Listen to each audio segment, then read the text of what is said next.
नमस्कार. महाराष्ट्रीयन पंगतमध्ये आज आपण सणासुदीला तयार केली जाणारी, तोंडात टाकताच विरघळणारी छान विदर्भ स्पेशल पुरणपोळी तयार करीत आहोत.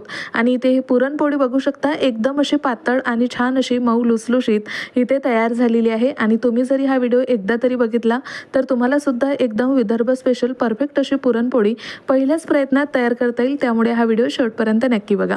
आणि व्हिडिओ थोडा जरी आवडला असेल तर पटकन चॅनलला सबस्क्राईब करा आणि बाजूची बेल घंटा देखील नक्की क्लिक करा. तर इथे पुरणपोळी तयार करण्याकरिता सगळ्यात आधी मी इथे 2 वाटी चणा डाळ घेतली. चणा डाळ स्वच्छ धुवून यामध्ये 1 ग्लास पाणी घातलं आणि आता कुकरच्या आपल्याला 5 ते 6 शिट्ट्या मीडियम गॅसवर काढून घ्यायच्या आहे. तर इथे कुकरच्या 5 ते 6 शिट्ट्या काढून झाल्यानंतर कुकर मी इथे पूर्णपणे थंड करून घेतला. त्यानंतर इथे बघू शकता चणा डाळ सुद्धा एकदम अशी मऊसूत अशी शिजलेली आहे. तर पुरणाकरिता आपल्याला डाळ सुद्धा एकदम छान अशी शिजवून घ्यायची आहे. त्यानंतर आता डाळीमधलं जे काही पाणी असेल ते पूर्ण आपल्याला काढून घ्यायचं आहे. आणि अशा पद्धतीची एखादी चाळणी घ्यायची आणि त्यावर ही डाळ आपल्याला अशा पद्धतीने ग्लासाच्या मदतीने छान अशी मॅश करून घ्यायची आहे. आणि एकदम अशी बारीक ही डाळ आपल्याला वाटून घ्यायची आहे, किंवा तुम्ही मिक्सरमधून सुद्धा ही डाळ अशा पद्धतीने बारीक अशी वाटून घेऊ शकता.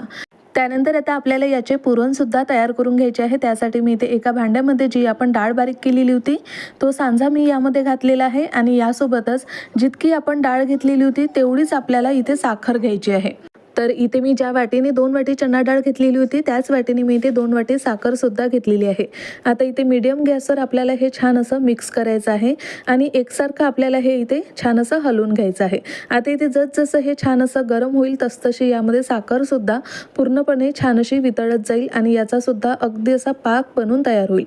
तर इथे बघू शकता डाळ आता इथे काही वेळामध्ये छान अशी एकदम अशी पातळ अशी झालेली आहे. आता इथे याच पद्धतीने पुन्हा अशाच पद्धतीने छान असं हे हलवत राहायचं आहे आणि याचा आपल्याला छान असं दाटसर असं पुरण आपल्याला तयार करून घ्यायचं आहे. आता ही डाळ बघा अशा पद्धतीने झाल्यानंतर इथे आपलं पुरण तयार झालेलं आहे. तर अगदी कमी गॅसवरच मी इथे हे पुरण छान असं शिजवून घेतलं.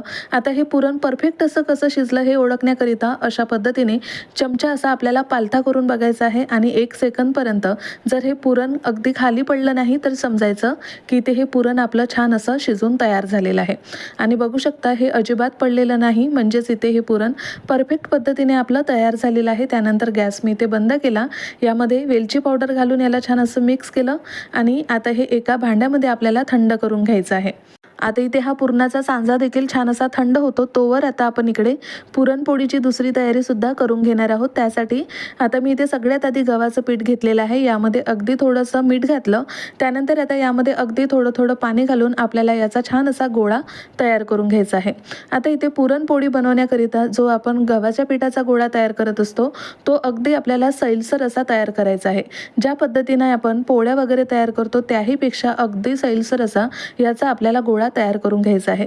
तर इथे बघू शकता एकदम सैलसर अशी मी इथे गव्हाचं पीठ छान असं भिजवून घेतलं. त्यानंतर यावर एक प्लेट झाकून 10 ते 15 मिनिटांकरिता हे गव्हाचं पीठ आपल्याला छान असं मुरायला ठेवायचं आहे. आता इथे बघू शकता हा गोळा इथे छान मुरल्यानंतर आता यावर अगदी थोडंसं तेल घालून आणि तेलाच्या हाताने आपल्याला हा गोळा पुन्हा असा छान अगदी 5 ते 7 मिनिटांकरिता अशा पद्धतीने चुरून घ्यायचा आहे. तर इथे बघू शकता इथे गव्हाच्या पिठाचा गोळा पुरणपोळी तयार करण्याकरिता तयार झालेला आहे. आणि एकदम अशी मऊसूत अशी मी इथे हे गव्हाचं पीठ छान असं मळून घेतलेलं आहे. त्यानंतर आता इथे बघू शकता इथे पुरणाचा सांजा सुद्धा छान थंड झाला आणि आता आपण इथे लगेचच पुरणपोळी लाटण्याकरिता सुरुवात करणार आहोत. त्यासाठी इथे मी गव्हाच्या पिठाचा अगदी छोटासा गोळा तयार करून घेतला. त्यानंतर आता याची आपल्याला एकदम अशी पातळ पोळी लाटून घ्यायची आहे. तर इथे बघू शकता एकदम अशी पातळ पोळी मी इथे लाटून तयार करून घेतली. त्यानंतर आता इथे ही पुरणपोळी तयार करण्याकरिता सगळ्यात आधी आपल्याला जितका आपण गव्हाच्या पिठाचा गोळा तयार केलेला होता त्याच्या दुप्पट तिप्पट आपल्याला यामध्ये अशा पद्धतीने मध्यभागी पुरण ठेवायचं आहे. आणि त्यानंतर अशा पद्धतीने याला मोदकाचा आकार देऊन अशा पद्धतीने जे काही वरती पीठ येईल ते आपल्याला अशा पद्धतीने काढून घ्यायचं आहे. आणि आता यावर पुन्हा गव्हाचे थोडेफार कोरडे पीठ लावून अशा पद्धतीने याला सुद्धा छान असं प्रेस करून घ्यायचं आणि मस्त असा याचा सुद्धा छान असा गोळा तयार करून घ्यायचा आहे अगदी हलक्या हाताने. त्यानंतर पुन्हा मी ते गव्हाचं पीठ लावलं आणि त्यानंतर अगदी हलक्या हाताने छान अशी कडेकडेने एकदम अशी पातळ आपल्याला ही पुरणपोळी लाटून तयार करून घ्यायची आहे. तर बघू शकता एकदम हलक्या हाताने आणि छान कडेकडेने ही पोळी आपल्याला एकसारखी अशी लाटून तयार करायची आहे. आणि बघू शकता या पद्धतीने तयार केलेली ही पुरणपोळी छान अशी एकदम पातळ अशी लाटून तयार होते आणि सगळीकडून छान अशी एकसारखी सुद्धा लाटून तयार होते। आता ही पुरणपोळी छान अशी मी इथे पातळ अशी लाटून तयार केली। त्यानंतर आता ही पुरणपोळी आपण इथे भाजून घेणार आहोत। आता इथे सगळ्यात आधी पुरणपोळी भाजण्याकरिता मी इथे तवा छान गरम करून घेतलेला होता। त्यानंतर सगळ्यात आधी मी यावर छान असं तूप लावून घेतलं आणि आता ही पुरणपोळी यावर टाकलेली आहे। आता पुरणपोळी टाकल्यानंतर मध्यम गॅसवर ही पुरणपोळी आपल्याला भाजून घ्यायची आहे।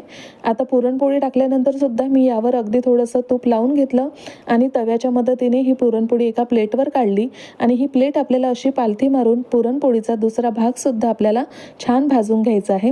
लक्षात ठेवा ही पुरणपोळी सराट्याने वगैरे पलटवायला जाऊ नका, त्यामुळे ही पुरणपोळी तुटून सुद्धा जाऊ शकते।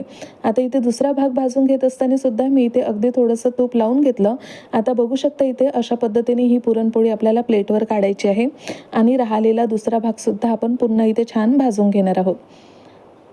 तर बघू शकता अशा पद्धतीने प्लेटच्याच मदतीने ही पुरणपोळी आपल्याला पलटवायची आहे। आता मध्यम गॅसवर छान अशी पुरणपोळी भाजून घेतली। तवा आपल्याला अशा पद्धतीने मध्यंतरी हलवत राहायचं आहे आणि इथे पुरणपोळी छान अशी भाजून झाल्यानंतर आता मी ही पुरणपोळी छान अशी केळीच्या पानावर काढून घेणार आहे आणि याच पद्धतीने मी इथे सगळ्या पुरणपोळ्या छान अशा तयार करून घेणार आहे।